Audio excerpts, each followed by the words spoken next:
Beautiful. I mean, I'm glad to have the opportunity to see your confirmation. It was beautiful. I think went out very well. But I think it's very good that you guys need to part of the thing is receiving a confirmation, right? It's a lifelong journey. So you guys need to be sustained, and that's one of the things is to give back. Like I'm not sure exactly what you're filling out for next year, perhaps I mean, we say come back to do some whatever roles you have within the church. You know, if you want to, you'll have, it depends on your passion, your calling, right? Could be different things. Could be go back to help out with being a TAs or going to do some ministries within a church. There's a lot of different things. But the thing is, we need to always be first of all grateful, thankful for to have that, to be confirmed like that, to be strengthened, right? To that our faith journey, and that's today's gospel. Jesus touched on exactly that. So who in here remembers what that was, or what should burn your heart, right? To really know that, to know what Jesus said, and what also Father Finn, his homily. Okay. See, that's the thing is I wanted to say is because of my profound conversion 18 years ago, I do see both sides. Okay, I was lukewarm in terms of like able to just go into mass, thinking like, oh, I kind of have to do because I don't want to go to hell. Kind of that kind of thinking, not to have that love for Jesus, really, that I have now. So this is the difference. So I don't want to be so much. But what was the first thing? What's the gospel reading about? Something that there should be some takeaway, thing that should resonate with you, should stay with you. Okay. To have phones away, guys. So what's the message here, the gospel, if you really truly pay attention? Something that should what? Jesus, what did he say? I mean, the other class pointed out. One thing, if you nothing else, Jesus said what? I am what? I am a savior. Well, say, but he said something. I am the way, the life, and the truth. Okay, no one goes to the Father through me. Okay, that should be, you should know that. That should be very comforting, and that's our faith to know that if you know Jesus fully, you are not going to have fear and things in life. Because why? Father said, I'm not going to take too long. What do people typically do? What are some of the things here? What Father said, what are people yearning for? Okay. You said the first thing is money. Okay. I can buy anything with it, right? It's like, yeah, it's going to give me happiness. People just automatically, okay. Typically, if you don't have Jesus in you, that's what okay, the things of this world. Okay, I mentioned that. What's the second thing? Okay. So the status sometimes for you guys is popularity. Want other people to look, whatever that is in school, environment you are in, right? And then what in life, positions, whatever that is, the power, right?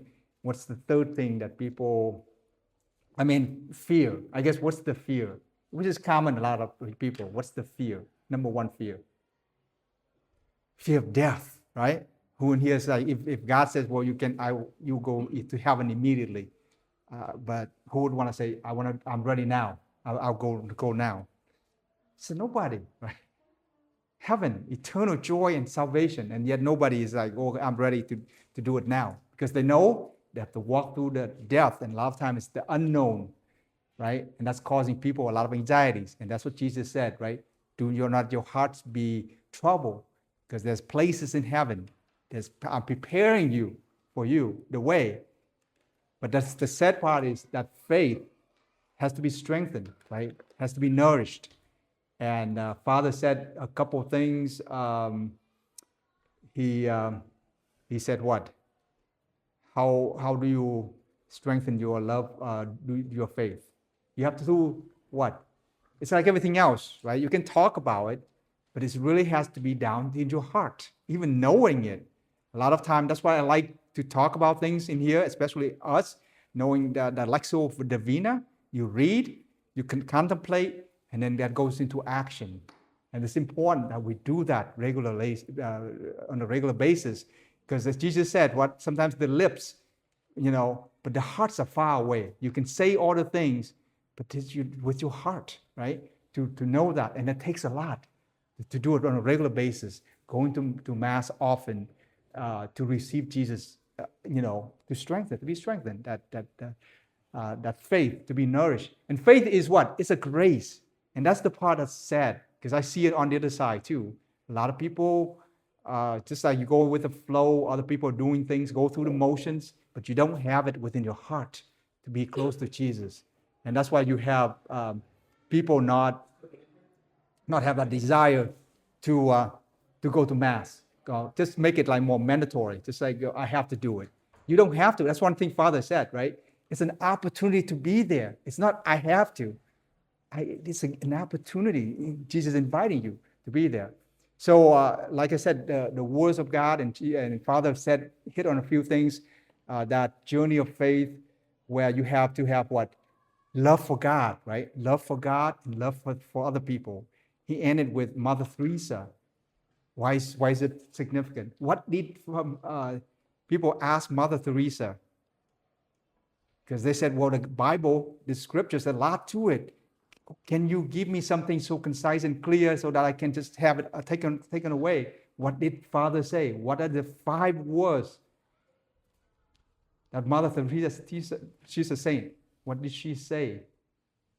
Just 5 words, the gospel. You did it for me, right? Jesus in the gospel, if you look at the readings, you do it for the least of the people, you have done it for me. So that's what Mother Teresa said. You have to remember that, right? To love, the love for God and the love for other people.